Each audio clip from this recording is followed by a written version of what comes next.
আরামবাগ লোকসভা কেন্দ্রের তৃণমূল প্রার্থী Mitali bug vote দিলেন নিজের কেন্দ্রে।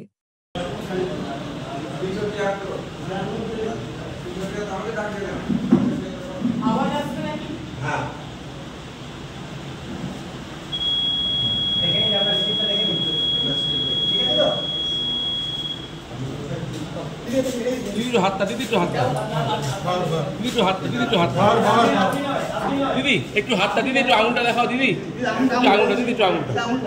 দারুণ লাগছে, দারুণ লাগছে, কে মানে বলে আমি বুঝতে পারি না কতটা ভালো লাগছে, ব্যাপক ভালো লাগছে। তারপর সর্বোপরি বাবার ছবিতে আমি প্রণাম করে এসেছি, গোবিন্দকে প্রণাম করে এসেছি, আর সাথে আমার গর্ভধারিণী মা।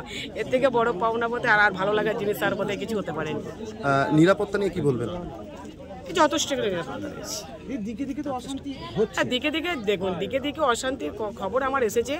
আমি সবসময় বলছি যে গণতান্ত্রিক প্রক্রিয়ায় ভোট হচ্ছে, যেখানে মানুষকে ভোট কেন্দ্রে গিয়ে তার মতামত পেশ করতে দেওয়া উচিত। যে বা যারা করছেন এই ঘটনাগুলো ঘটাচ্ছেন, সেটা বর্বরচিত ঘটনা ছাড়া আর কিছুই নেই।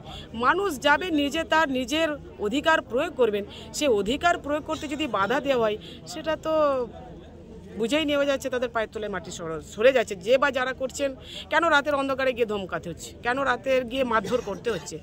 মানুষ দেখুন, এখানে দেখুন না, ভোট থেকে মানুষ কি সুন্দর লাইন দিয়ে দাঁড়িয়ে আছে। তো তার সেক্ষেত্রে যদি অশান্তি তৈরি করে, সেটা তো কাম্য নয়। যে বা যারা করছে এটা একদম বর্বরচিত ব্যবহার করছে, এবং এটা পরিষ্কার তাদের পায়ের তলায় মাটি সরে যাচ্ছে যারা করছে। 100% আশাবাদী, 100% আশাবাদী, 100% আশাবাদী, 100%।